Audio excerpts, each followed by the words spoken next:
we're talking about alignment. In alignment, we're talking about integrity. Along with integrity, we're talking about professionalism.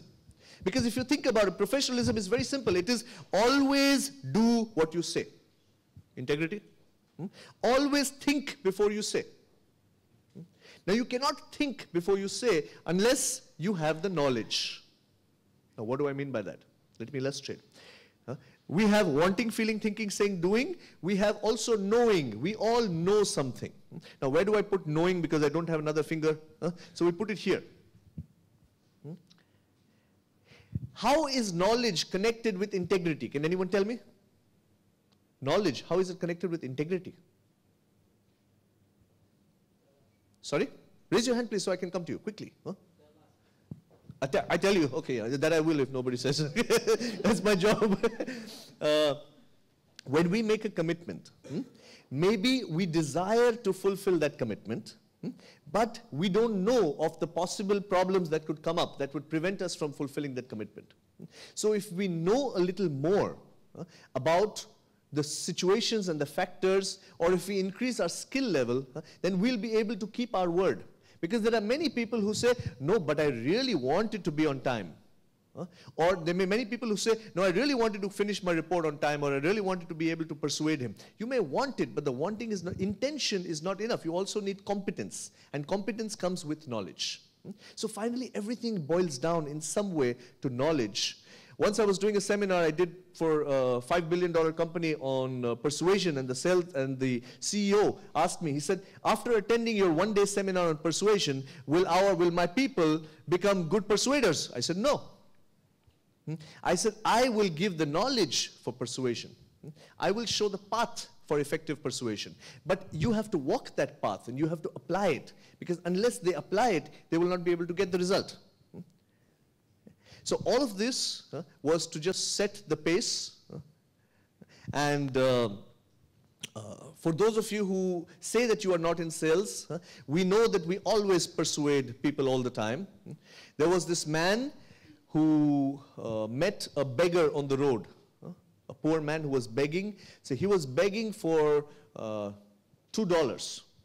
So he said to him, what will you do with this $2? Will you go drinking?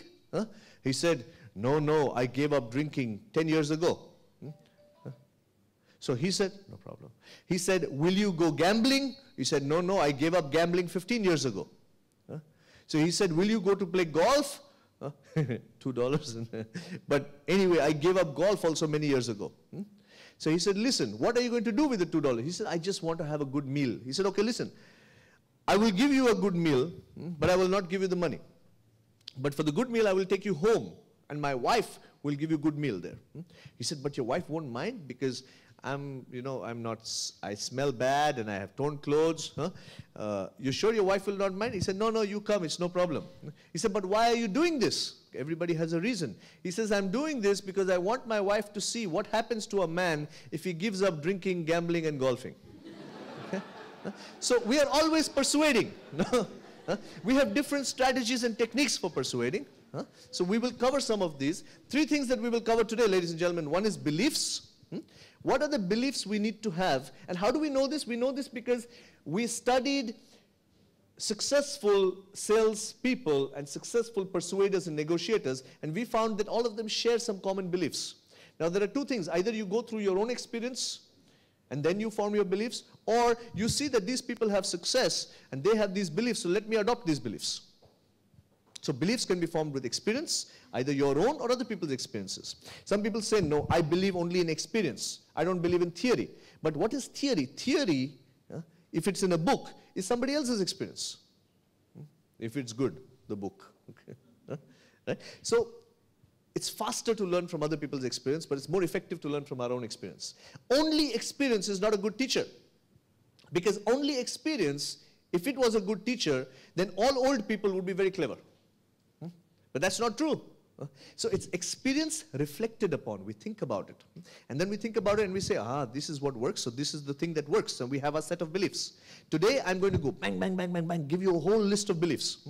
My request to you is capture it. Please write it down. Okay? Because any one of these could be your beliefs. If they are not, adopt them And if you want to reinforce them, please teach them to others.